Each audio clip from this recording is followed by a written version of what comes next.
Now let's look at the rules when you have ASS triangles. So first of all, let's think about what an ASS triangle is. What we're talking about here is, two sides and an angle.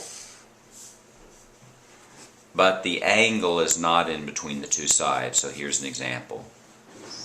Right? If this side is 7 and this side is 11 and this angle is 41, then that's what we call an ASS, or if you want to, you can call it an SSA triangle.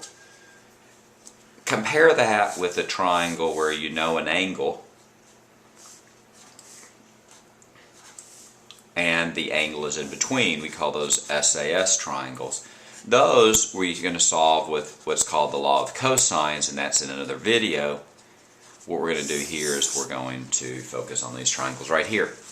Well, the first thing that we need to know is that when we're studying ASS triangles in geometry, there is no ASS theorem. And let's focus on why there's no ASS theorem. Well, let's just say, for example, that we have a triangle and you know one angle. Let's say that's 41 degrees. You don't know this side. It could be of any length. You know this side is 19, and then you know this side here. Well, the first thing that you notice is that if this side is too short, you won't have a triangle at all. And that's, in fact, is one case. In some cases, the side will be long enough and there will be a triangle, and in some cases there's actually two triangles. So the purposes of writing the rules, let's call this angle A, so this is side A, and let's call this side B. And in that case, we could draw in the height. Draw that again so that we can just have a one without any particular values. This is angle A, this is side B, this is side A. The first thing we notice is this is the height of the triangle, and using simple trigonometry we can say that the height is equal to B sine A. And then let's go through the rules. Well, the first thing that we notice is if A is too short, it won't reach to the other side. So if A is less than H, then there will be no triangle. And that's actually a pretty easy problem because you simply say no triangle exists. If, on the other hand, A is exactly equal to H, then you end up with a triangle. So imagine A is here and it lengthens so that it's exactly the side of H, then you end up with one triangle. In fact, not only do you end up with one triangle, but it's a right triangle.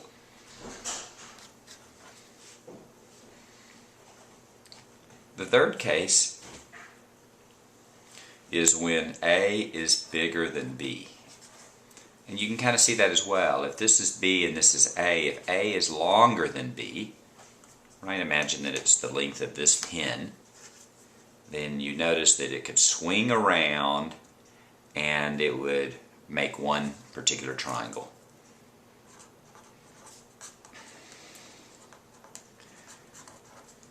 The exceptional case, if you can think about it, is when A is larger than H, but not as large as B. This would actually be A is greater than or equal to B, because if it's equal to B, it's one triangle.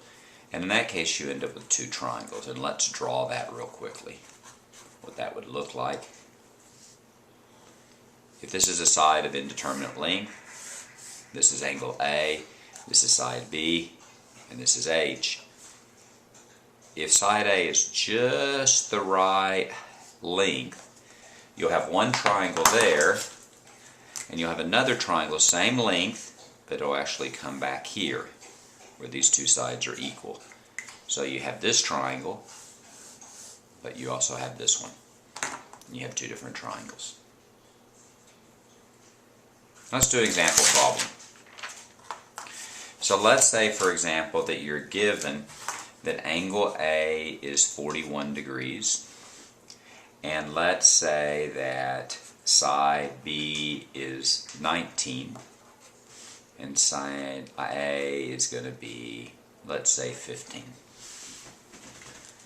Well, the first thing you do is you need to figure out that this is an ASS triangle. So a lot of times I just draw a really quick triangle here and plug it down. This is 41 degrees. B is 19, A is 15. There's two sides and an angle. The angle is not in between it, so that's what we call an ASS triangle. So we need to find out the number of triangles in this particular problem. So the first step is to find H. And it's best just to memorize that H is going to be B sine A. Just simple SOHCAHTOA trigonometry.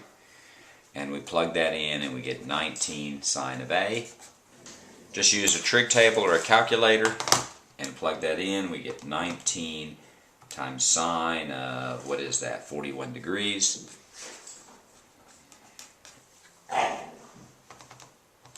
And you get 12.4 approximately. So in that case, let's look through that. We know that A is 41 degrees. We know that B is 19. We know that A is 15. And we know that H is 12.4. If we apply that to our rules here, then A is not less, we don't need the 41 degrees. A is not less than H. A is not equal to H. It's not bigger than B. It's in fact, A is in between H and B. All right? B is 19. H is 12.4. A is 15. So that means you have two triangles.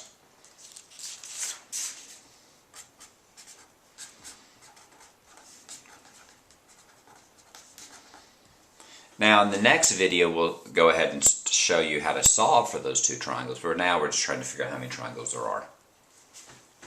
Let's do another example.